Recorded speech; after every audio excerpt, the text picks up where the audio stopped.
नमस्कार। स्वागत है आपका कहानीकार में। आप सुन रहे हैं प्रेमचंद जी के द्वारा लिखा गया उपन्यास निर्मला, जिसे आवाज दी है शाश्वत मिश्रा ने। यदि आपने इसके पहले के भाग नहीं सुने हैं तो मेरा आपसे अनुरोध है कि पहले के भाग जरूर सुनकर आए। तो आइए सुनते हैं कहानी में आगे, भाग 2। विवाह का विलाप और अनाथ का रोना सुनाकर हम पाठकों का दिल खाएंगे। जिसके ऊपर पड़ती है वह रोता है, विलाप करता है, पछाड़े खाता है।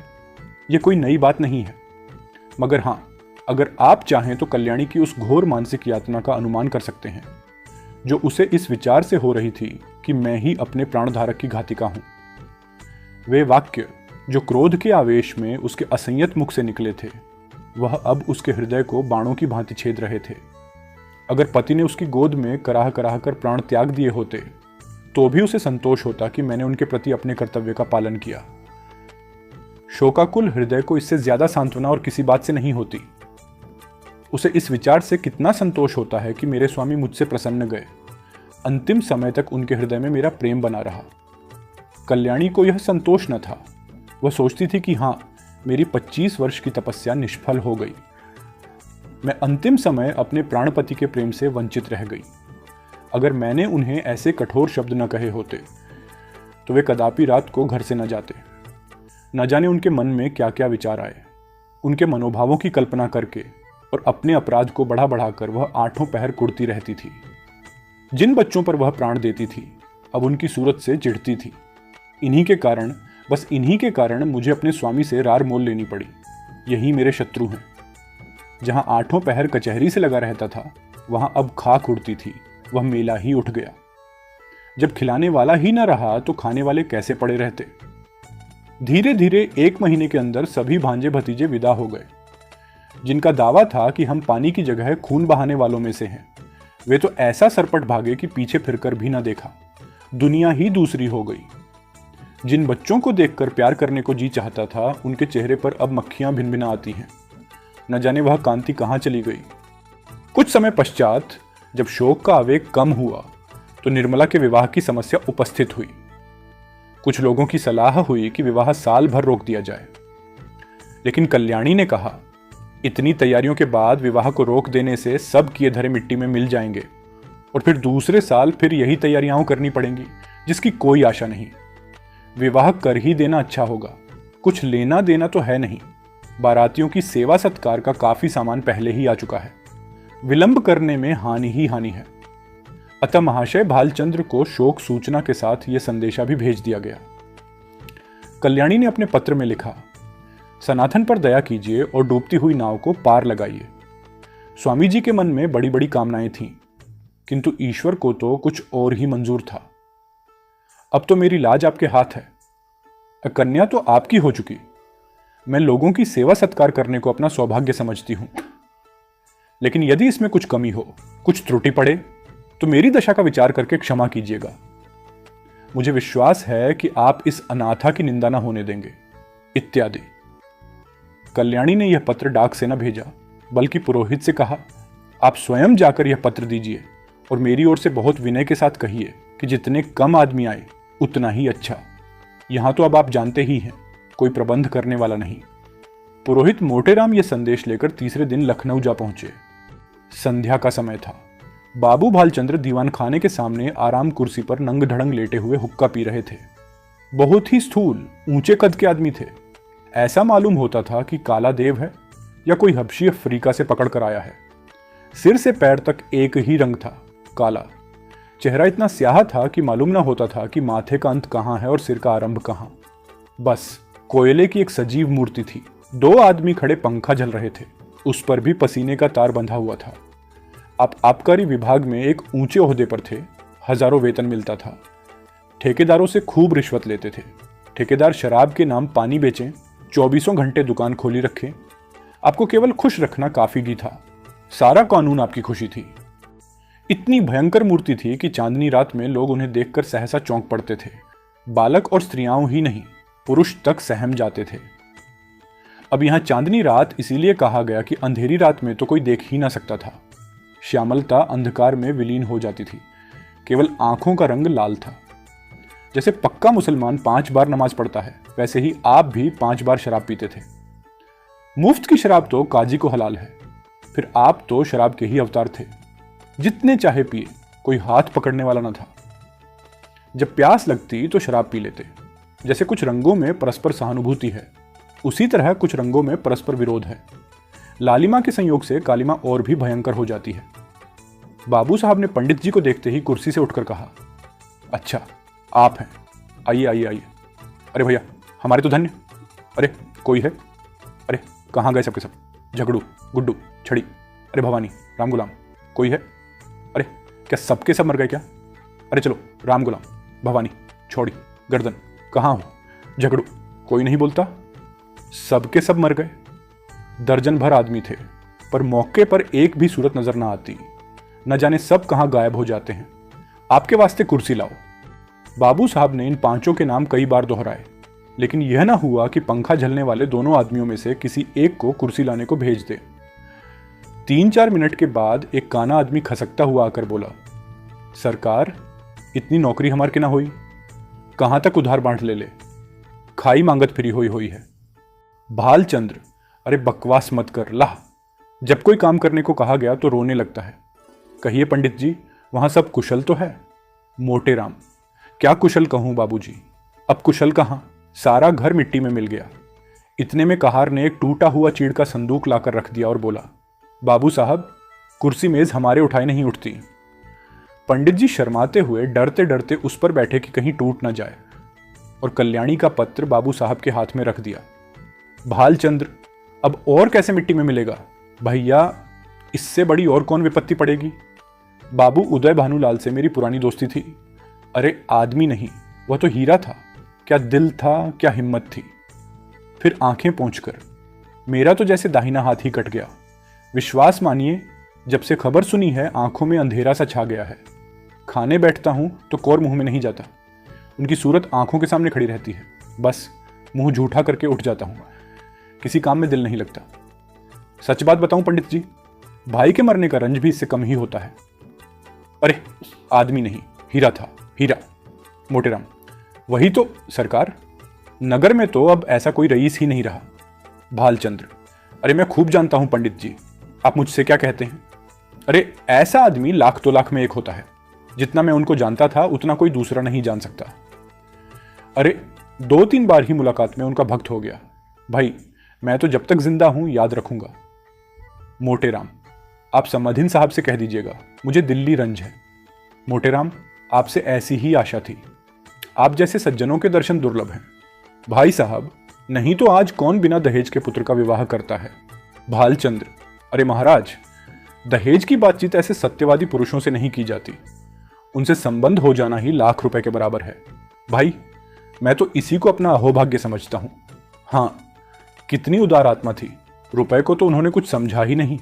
भाई टके के बराबर भी परवाह नहीं की। बुरा रिवाज है, बेहद बुरा। अरे भाई मेरा बस चले तो दहेज लेने वाले और दहेज देने वाले दोनों का ही गोली मार दूं। हाँ साहब, साफ गोली मार दूं, मैं फिर चाहे फांसी ही क्यों ना हो जाए। पूछो, आप लड़के का विवाह करते हैं कि उसे बेचते हैं? अरे अगर आपको लड़के की शादी में दिल खोलकर खर्च करने का अरमान है तो शौकत से खर्च कीजिए, लेकिन जो कुछ कीजिए अपने बल पर। यह क्या कि कन्या के पिता का गला रंधा हो। अरे यह तो नीचता है, घोर नीचता। मेरा बस चले तो इन पाजियों को गोली मार दूं। मोटेराम, धन्य हो सरकार, धन्य हो। भगवान ने आपको बड़ी बुद्धि दी है। यह धर्म का प्रताप है भाई। अच्छा, मालकिन की इच्छा है कि विवाह का मुहूर्त वही रहे, और तो उन्होंने सारी बातें पत्र में लिख ही दी हैं। बस अब आप ही उभारें तो हम उभर सकते हैं। इस तरह तो बारात में जितने सज्जन आएंगे उनकी सेवा सत्कार हम करेंगे ही, लेकिन परिस्थिति अब बहुत बदल गई है। सरकार, कोई करने धरने वाला नहीं है। अब आप तो बस ऐसी बात कीजिए कि वकील साहब के नाम पर कोई बट्टा न लगे। भालचंद्र 1 मिनट तक आंखें बंद किए बैठे रहे, फिर एक लंबी सांस खींचकर बोले, भाई ईश्वर को मंजूर ही न था कि वह लक्ष्मी मेरे घर आती, नहीं तो क्या यह वज्र गिरता। सारे मंसूबे खाक में मिल गए। अरे फूला न समाता था कि वह शुभ अवसर निकट आ रहा है, पर क्या जानता था कि ईश्वर के दरबार में कुछ और ही षड्यंत्र रचा जा रहा है। मरने वाले की याद ही रुलाने के लिए काफी है भाई। उसे देखकर तो जख्म और भी हरा हो जाएगा। उस दशा में ना जाने क्या कर बैठूं। अब इसे गुण समझिए चाहे दोष, कि जिससे एक बार मेरी घनिष्ठता हो गई फिर उसकी याद चित्त से नहीं उतरती। अभी तो खैर इतना ही है कि उनकी सूरत आंखों के सामने नाचती रहती है, लेकिन यदि वह कन्या घर में आ गई तब तो मेरा जिंदा रहना कठिन हो जाएगा। सच मानिए, रोते रोते मेरी आंखें फूट जाएंगी। भाई, जानता हूं रोना धोना व्यर्थ है। जो मर गया वह लौटकर नहीं आ सकता। सब्र करने के सिवाय और कोई उपाय नहीं है। लेकिन क्या करूं, दिल से मजबूर हूं। उस अनाथ बालिका को देखकर मेरा कलेजा फट जाएगा। मोटेराम, ऐसा ऐसा ना कहिए सरकार। वकील साहब नहीं रहे तो क्या, आप तो हैं। अब आप ही उसके पिता तुल्य हैं। वह वकील साहब की कन्या नहीं, आपकी कन्या है। आपके हृदय के भाव तो कोई जानता नहीं। लोग तो यही समझेंगे कि वकील साहब का देहांत हो जाने के कारण आप अपने वचन से फिर गए। इसमें आपकी बदनामी है भाई साहब। चित्त को समझाइए और हंसी खुशी कन्या का पाणी ग्रहण करा लीजिए। हाथी मरे तो लाख का। लाख विपत्ति पड़ी है, लेकिन माल आप लोगों की सेवा सत्कार करने में कोई बात उठा न रखेंगे। बाबू साहब समझ गए कि पंडित मोटेराम केवल कोरे पोथी के ही पंडित नहीं, वरन व्यवहार नीति में भी चतुर हैं। बोले, पंडित जी, हलफ से कहता हूं, मुझे उस लड़की से जितना प्रेम है उतना अपनी लड़की से भी नहीं है। लेकिन जब ईश्वर को मंजूर नहीं है तो मेरा क्या बस है। वह एक मृत्यु एक प्रकार की अमंगल सूचना है जो विधाता की ओर से हमें मिली है। यह किसी आने वाली मुसीबत की आकाशवाणी है। विधाता स्पष्ट रीति से कह रहा है कि यह विवाह मंगलमय न होगा। अब ऐसी दशा में आप ही सोचिए, यह संयोग कहां तक उचित है। आप तो विद्वान आदमी हैं। जरा सोचिए कि जिस काम का आरंभ ही अमंगल से हो, उसका अंत मंगल में कैसे हो सकता है। नहीं, जानबूझकर मक्खी नहीं निकली जाती। समंधिन साहब को समझाकर कह दीजिएगा, मैं उनकी आज्ञा पालन करने को तैयार हूं, लेकिन इसका परिणाम अच्छा ना होगा। स्वार्थ के वश में होकर मैं अपने परम मित्र की संतान के साथ यह न्याय नहीं कर सकता। इस तर्क ने पंडित जी को निरुत्तर कर दिया। वादी ने तीर छोड़ा था जिसका उनके पास कोई काट न थी। शत्रु से उन्हीं के हथियार से उन पर वार किया था और वे उसका प्रतिकार न कर सकते थे। वह अब भी कोई जवाब सोच ही रहे थे कि बाबू साहब ने फिर नौकरों को पुकारना शुरू किया। अरे तुम सब फिर गायब हो गए। झगड़ू, छड़ी, अरे भवानी, गुरदिन, राम गुलाम, साला एक भी नहीं बोलता। सबके सब मर गए। अरे देख रहे हैं कि एक महाशय दूर से थके मांदे चले आ रहे हैं, पर किसी को जरा भी परवाह नहीं। अरे पानी पानी। अच्छा पंडित जी, आपके लिए शरबत बनवाऊंगा, मंगवा दूं। मोटेराम जी मिठाइयों के विषय में किसी तरह का बंधन न स्वीकार करते थे। उनका सिद्धांत था कि घी से सभी वस्तुएं पवित्र हो जाती हैं। रसगुल्ले और बेसन के लड्डू उन्हें बहुत प्रिय थे, पर शरबत से उन्हें रुचि न थी। पानी से पेट भरना उनके नियम के विरुद्ध था। सकुचाते हुए बोले, शरबत पीने की तो मुझे आदत नहीं, हाँ मिठाई खा लूंगा। भालचंद्र, फलाहारी ना। मोटेराम, अब इसका मुझे कोई विचार नहीं। भालचंद्र, है तो यही बात। सूद साथ सब ढकोसला है। मैं स्वयं नहीं मानता। अरे अब तक कोई नहीं आया। अरे जकड़ी भवानी, अरे साले गुरदिन राम गुलाम, कोई तो बोला। अब की भी वही बूढ़ा कहार हंसता हुआ आकर खड़ा हो गया और बोला, सरकार मोह तलब दे दिन जाए। ऐसी नौकरी मुंह से न हुई। कहां ले दौड़ी दौड़ी दौड़ी, घोड़ पेरा लागत है। भालचंद्र, अरे काम कुछ करो या न करो, पला पहले चाहिए। अरे दिन भर पड़े पड़े खांचा करो, तलब तो तुम्हारी चढ़ ही रही है। जाकर बाजार से आने की ताजी मिठाई ला, दौड़ता हो जा। कहार को यह हुक्म देकर बाबू साहब घर में गए और स्त्री से बोले, अरे वहां से पंडित जी आए हैं, ये खत लाए हैं, खत जरा पढ़ो तो। पत्नी जी का नाम रंगीली बाई था। गोरे रंग की प्रसन्न मुख महिला थी। रूप और यौवन उनसे विदा हो रहे थे, पर किसी प्रेमी मित्र की भांति मचल मचल कर 30 साल तक जिसके गले से लगे रहे उसे छोड़ना न बनता था। रंगीली बाई बैठी पान लगा रही थी। बोली, जब एक बार कह दिया कि हमें वहां ब्याह करना मंजूर नहीं तो नहीं मंजूर। भालचंद्र, अरे हाँ हाँ कह तो दिया, पर मारे संकोच के मुंह से शब्द न निकलता था। अरे झूठ मूठ का हिला हुला करना पड़ता है। रंगीली, साफ बात करने में संकोच क्या। हमारी इच्छा है, नहीं करते। किसी का कुछ लिया थोड़ी है। जब दूसरी जगह 100,000 नकद में मिल रहे हैं तो वहां क्यों ना करें। उनकी लड़की कोई सोने की थोड़ी है। वकील साहब जीते होते तो शर्माते शर्माते 15-20 हजार दे मरते। अब भला वहां क्या रखा है। भालचंद्र, अरे, एक दफ़ा ज़बान देकर मुकर जाना अच्छी बात नहीं। कोई मुंह से बेशक कुछ न कहे, पर बदनामी हुए बिना नहीं रहती। मगर भाई, तुम्हारी जिद है सो मजबूर हूं। रंगीली बाई ने पान खाकर खत खोला और पढ़ा। हिंदी का अभ्यास बाबू साहब को तो बिल्कुल ना था, और यद्यपि रंगीली बाई भी शायद ही कभी किताब पढ़ती हो, पर वह खत पत पढ़ लेती थीं। पहली ही पंक्ति पढ़कर उनकी आंखें सजल हो गईं, और पत्र समाप्त किया तो उनकी आंखों से आंसू बह रहे थे। एक एक शब्द करुणा के रस में डूबा हुआ था। एक एक अक्षर से दयार्द्रता टपक रही थी। रंगीली बाई की कठोरता पत्थर की नहीं, लाख की थी, जो एक ही आंच से पिघल जाती है। कल्याणी के करुणोत्पादक शब्दों ने उनके स्वार्थमंडित हृदय को पिघला दिया। रूंधे हुए कंठ से बोली, अभी अभी ब्राह्मण बैठा है ना। भालचंद्र पत्नी के आंसुओं को देख देख कर सूखे जाते थे। अपने ऊपर झल्ला रहे थे कि यो नाहक। मैंने इसे खत दिखाया, इसकी क्या जरूरत थी? आखिर इतनी बड़ी भूल उनसे कभी ना हुई थी। संदिग्ध भाव से बोले, शायद बैठे हो, मैंने तो जाने को कह दिया था। रंगीली ने खिड़की से झांक कर देखा। पंडित मोटेराम जी बगुले की तरह ध्यान लगाए बाजार के रास्ते की ओर ताक रहे थे। लालसा में व्यग्र होकर कभी यह पहलू बदलते तो कभी वह पहलू। एक आने की मिठाई ने तो आशा की कमर ही तोड़ दी थी, उसमें भी यह विलंब। दारुण दशा थी। उन्हें बैठे देखकर रंगीली बाई बोली, हैं अभी है, जाकर कह दो हम विवाह करेंगे, जरूर करेंगे। बेचारी बड़ी मुसीबत में है। अरे, तुम कभी कभी बच्चों की सी बातें करने लगती हो। अभी उससे कहकर आया हूं कि मुझे विवाह करना मंजूर नहीं। एक लंबी चौड़ी भूमिका बांधनी पड़ी। अब जाकर यह संदेश कहूंगा तो अपने दिल में क्या कहेगा, जरा सोचो तो। यह शादी विवाह का मामला है, लड़कों का खेल नहीं कि अब भी एक बात तय की और अब भी पलट गए। अरे, भले आदमी की बात ना हुई, कोई दिल लगी हुई। अच्छा, तुम अपने मुंह से ना कहो, उस ब्राह्मण को मेरे पास भेज दो। मैं इस तरह समझा दूंगी कि तुम्हारी बात भी रह जाएगी और मेरी भी। इससे तो तुम्हें कोई आपत्ति नहीं है। तुम अपने सिवाय सारी दुनिया को नादान समझती हो। अरे, तुम कहो या मैं कहूं, बात तो एक ही है। जो बात तय हो गई सो हो गई। अब मैं उसे फिर नहीं उठाना चाहता। तुम ही तो बार बार कहती थी कि मैं विवाह न करूंगी। तुम्हारे ही कारण मुझे अपनी बात खोनी पड़ी। अब तुम फिर रंग बदलती हो। अरे, यह तो मेरी छाती पर मुंह डालना है। भाई, आखिर तुम्हें कुछ तो मेरे मान अपमान का विचार करना चाहिए। तो मुझे क्या मालूम था कि विधवा की दशा इतनी हीन हो गई है। हीन ने तो कहा था कि उसने पति की सारी संपत्ति छिपा रखी है और अपनी गरीबी का ढोंग रचकर काम निकालना चाहती है। एक ही छटी हुई औरत है। अरे, तुमने जो कहा वह मैंने मान लिया। बुराई करके भलाई करने में कोई संकोच नहीं।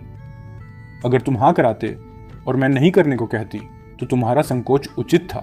अब नहीं करने के बाद हां करने में तो अपना बड़प्पन है। भालचंद्र, अरे, तुम्हें बड़प्पन मालूम होता है, मुझे तो लुचापन ही मालूम होता है। फिर तुमने कैसे लिया कि मैंने वकीला के विषय में जो बात कही थी वह झूठी थी? अरे, वह पत्र देखकर क्या? राम राम। अरे, तुम जैसी खुद सरल हो, वैसे ही दूसरे को भी सरल समझती हो। अरे हां, इस पत्र में बनावट नहीं मालूम होती। भला बनावट की बात दिल में नहीं छुपती, उसमें तो बनावट की गंध अवश्य रहती है। भालचंद्र, अरे, बनावट की बात तो ऐसे छुपती है कि सच्ची बात उसके सामने बिल्कुल फीकी मालूम होती है। ये किस्से कहानियां लिखने वाले जिनकी किताबें पढ़ पढ़कर तुम घंटों रोती हो ना, क्या सच्ची बातें लिखते हैं? ये सरासर झूठ का तमाशा बांधते हैं, तमाशा। अरे भाई, यह भी एक कला है। क्यों जी, तुम मुझसे भी उड़ते हो, दाई से पेट छिपाते हो।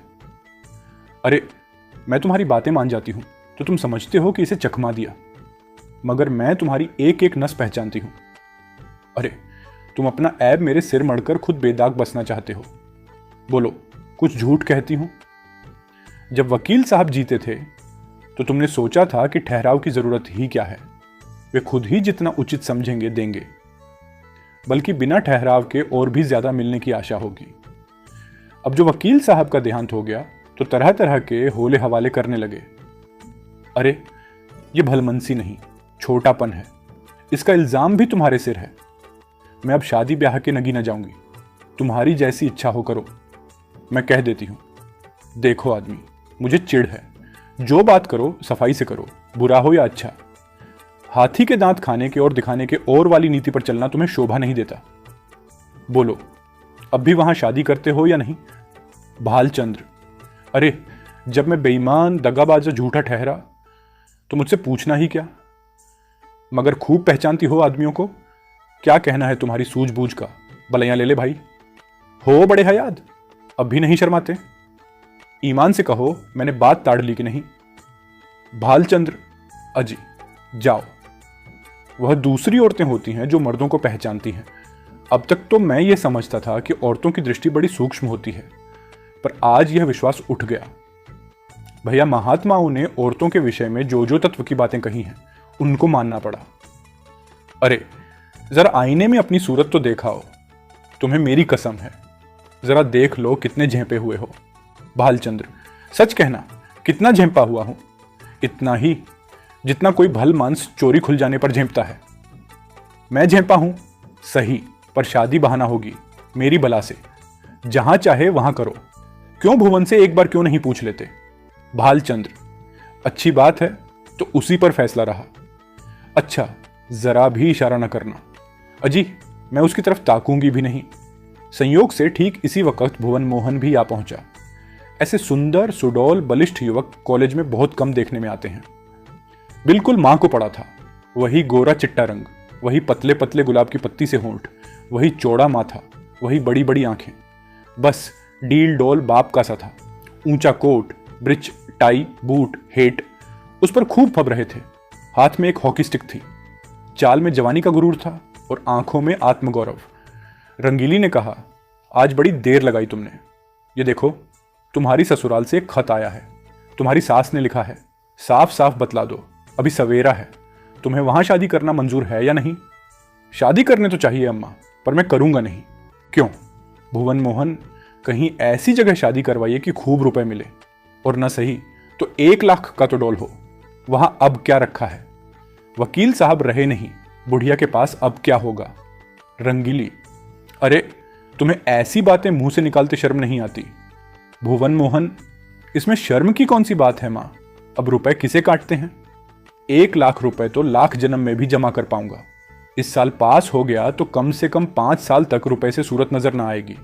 उसके बाद फिर 100-200 महीने रुपए कमाने भी लगूंगा। 5-7 तक पहुंचते पहुंचते उम्र के 3 भाग तो बीत जाएंगे। अरे रुपए जमा करने की नौबत ही ना आएगी, और फिर दुनिया का कुछ मजा भी ना उठा सकूंगा। किसी धनी लड़की से शादी हो जाती तो जन्म भर कटती। भैया, मैं ज्यादा नहीं चाहता, बस 1 लाख हो, या फिर कोई ऐसी जायदाद वाली बेवा मिले जिसकी एक ही लड़की हो। रंगीली, और फिर चाहे औरत कैसी ही मिले। भुवन मोहन, अरे मां, धन सारे ऐहों को छिपा देगा। अरे मुझे वह गालियां भी सुनाएगी तो मैं चू ना करूंगा। अब भला दुधारू गाय की लात किसे बुरी मालूम होती है? बाबू साहब ने प्रशंसा सूचक भाव से कहा, भाई, हमें उन लोगों के साथ सहानुभूति है और दुख भी है कि ईश्वर ने उन्हें इस विपत्ति में डाला, लेकिन बुद्धि से काम लेकर ही कोई निश्चय करना चाहिए। हम कितने ही फटेहाल हो जाएं, फिर भी अच्छी खासी बारात हो जाएगी। वहां भोजन का भी ठिकाना नहीं, सिवाय इसके कि लोग हंसें और कोई नतीजा ना निकले। रंगीली, तुम बाप बेटे दोनों एक ही थाली के चट्टे बट्टे हो। अरे दोनों उस गरीब लड़की के गले पर छुरी फेरना चाहते हो।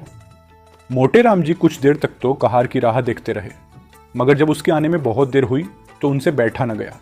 सोचा, यहां बैठे बैठे काम न चलेगा, कुछ उद्योग करना चाहिए। भाग्य के भरोसे यहां अड़ी किए बैठे रहे तो भूखों मर जाएंगे।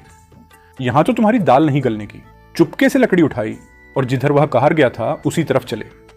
बाजार थोड़ी ही दूर पर था। एक क्षण में जा पहुंचे। देखा तो बूढ़ा एक हलवाई की दुकान पर बैठा चिलम पी रहा था। उसे देखते ही आपने बड़ी बेतकल्लुफ से कहा, अरे अभी कुछ तैयार नहीं है क्या? मेहरा, सरकार वहां बैठे बिगड़ रहे हैं कि जाकर सो गया, ताड़ी पीने लगा। मैंने कहा, सरकार, यह बात नहीं, बूढ़ा आदमी है, आते ही तो आएगा। बड़े विचित्र जी भाई, न जाने इनके यहां नौकर कैसे टिकते हैं।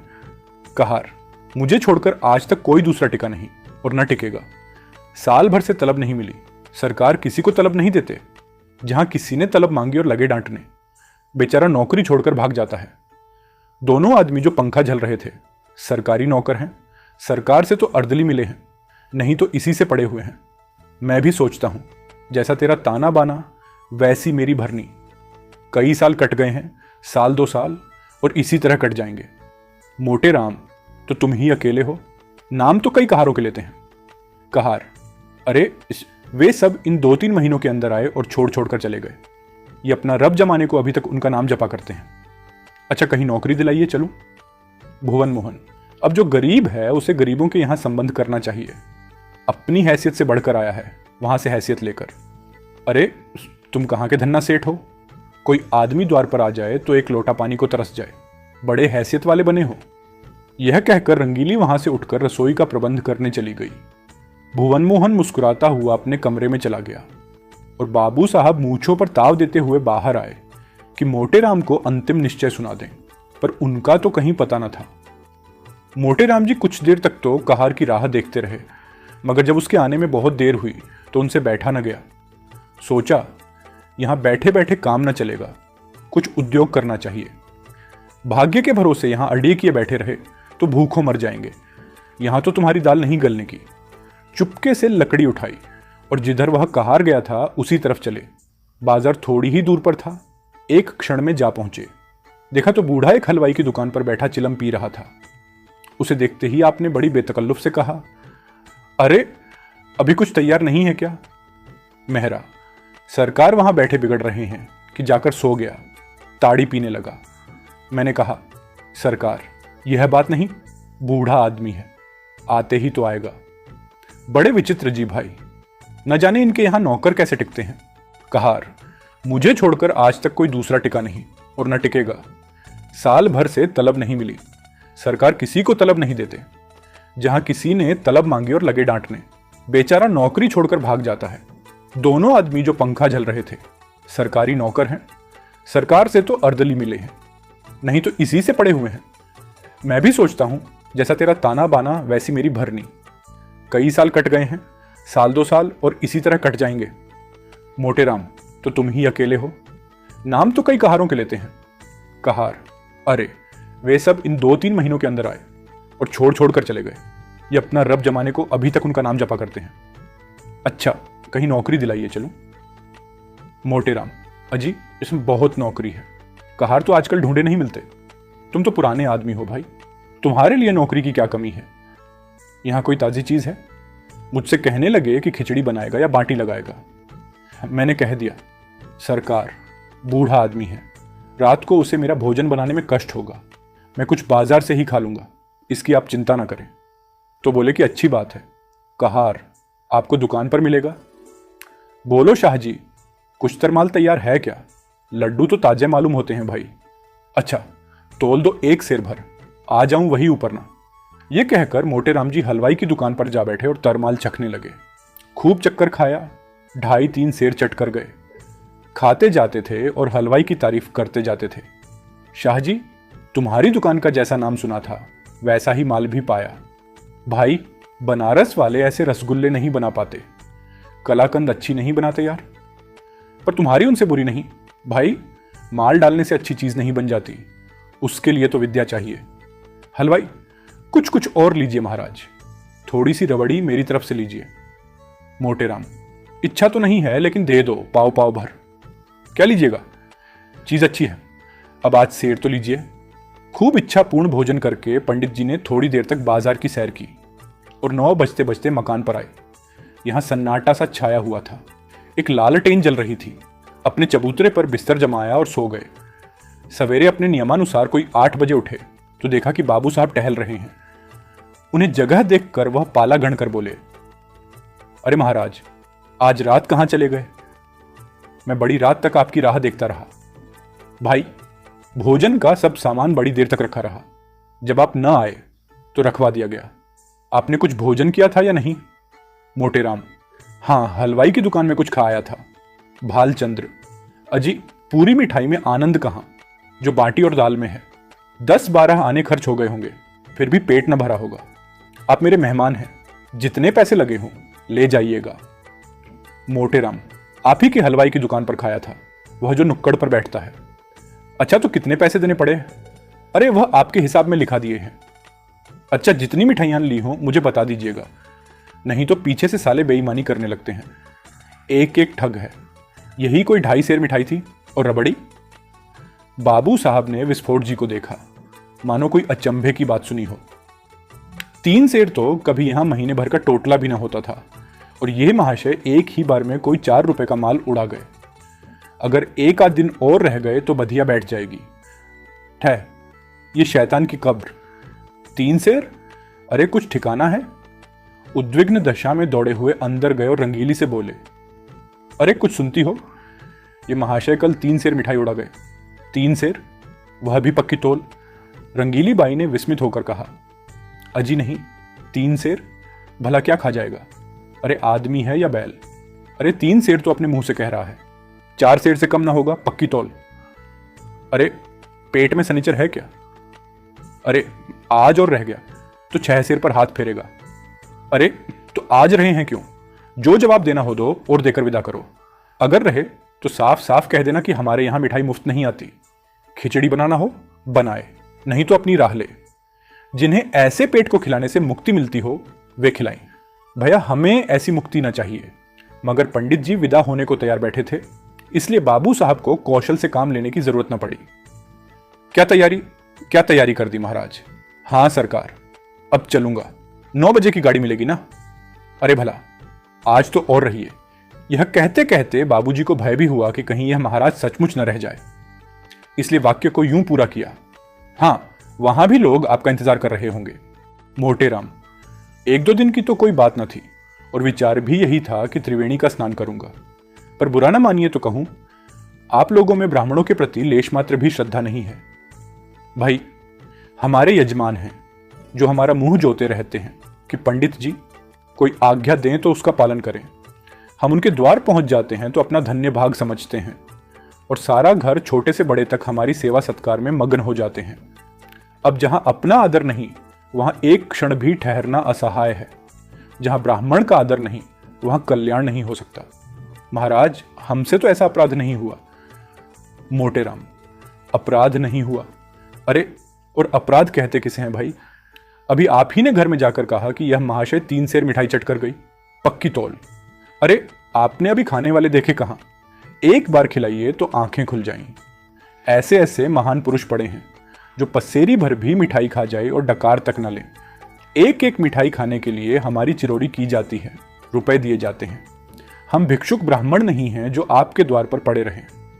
आपका नाम सुनकर आए थे भाई, यह ना जानते थे कि यहां मेरे भोजन के भी लाले पड़ेंगे। जाइए, भगवान आपका कल्याण करे। बाबू साहब ऐसे झेंपे कि मुंह से बात ना निकली। जिंदगी भर में उन पर कभी ऐसी फटकार ना पड़ी थी। बहुत बातें बनाई, आपकी चर्चा न थी, एक दूसरे ही महाशय की बात थी। लेकिन पंडित जी का क्रोध शांत न हुआ। वह सब कुछ सह सकते थे, पर अपने पेट की निंदा न सह सकते थे। औरतों को रूप की निंदा जितनी प्रिय लगती है, उससे कहीं अधिक अप्रिय पुरुषों को अपने पेट की निंदा लगती है। बाबू साहब मनाते तो थे, पर धड़का भी समाया हुआ था कि कहीं यह टिक न जाए। उनके कृपण का पर्दा खुल गया था, अब इसमें संदेह न था। उस पर्दे को ढकना जरूरी था। अपनी कृपणता को छिपाने के लिए उन्होंने कोई बात उठा न रखी, पर होने वाली बात होकर रही। पछता रहे थे कि कहां से घर में इसकी बात कहने गया, और कहां भी तो उच्च स्वर में। यह दुष्ट भी कान लगाए सुनता रहा, किंतु अब पछताने से क्या हो सकता था? न जाने किस मनहूस की सूरत देखी थी कि यह विपत्ति गले पड़ी। अगर इस वक्त यहां से रूठकर चला गया तो वहां जाकर बदनाम करेगा और मेरा सारा कौशल खुल जाएगा, तो इसका मुंह बंद ही करना पड़ेगा। ये सोच विचार करते हुए वह घर में जाकर रंगीली बाई से बोले, अरे इस दुष्ट ने हमारी तुम्हारी बातें सुन ली, रूठ कर चला जा रहा है। अरे जब तुम जानते थे कि द्वार पर खड़ा है तो धीरे से क्यों ना बोले? अरे भाई, विपत्ति आती है तो अकेले नहीं आती। अब भला मैं क्या जानता था कि वह द्वार पर कान लगाए खड़ा है? न जाने किसका मुंह देखा था। अरे वही दुष्ट सामने लेटा हुआ था, जानता तो उधर ताकता ही नहीं। मगर अब तो इसे कुछ दे दिलाकर राजी करना पड़ेगा। जाने भी दो, जब तुम्हें वहां विवाह ही नहीं करना है तो क्या परवाह है? अरे जो चाहे समझे, जो चाहे कहे। अरे ये जान न बचेगी। लाओ रुपए विदाई के बहाने दे दो, ईश्वर फिर इस मनहूस की सूरत ना दिखाए। रंगीली ने बहुत अतपचताते रुपए निकाले और बाबू साहब ने उन्हें ले जाकर पंडित जी के चरणों पर रख दिया। पंडित जी ने दिल में कहा, क्या तेरी मक्खी चूस के ऐसा रगड़ा है कि याद करोगे? तुम समझते होगे कि रुपए देकर इसे उल्लू बना लूंगा। अरे इस फेर में न रहना, यहां तुम्हारी नस नस पहचानते हैं। रुपए जेब में रख लिए और आशीर्वाद देकर अपनी राह ली। बाबू साहब बड़ी देर तक खड़े सोच रहे थे। मालूम नहीं कि अब भी मुझे कृपण ही समझ रहा है या पर्दा ढक गया। कहीं कहीं ये रुपए भी तो पानी में नहीं गिर पड़े। अब कहानी में आगे क्या होता है, ये जानने के लिए जुड़े रहिए कहानीकार के साथ। और अगर कहानी अच्छी लगी हो तो शेयर करें अपने दोस्तों और फैमिली के साथ। सब्सक्राइब करें हमारे YouTube चैनल को, ताकि आगे कोई भी जानकारी हो तो हम आपको उसी पर दे सकें। मिलते हैं आपसे अगले भाग में। तब तक के लिए रहिए कहानीकार की अन्य कहानियां सुनते हुए। धन्यवाद।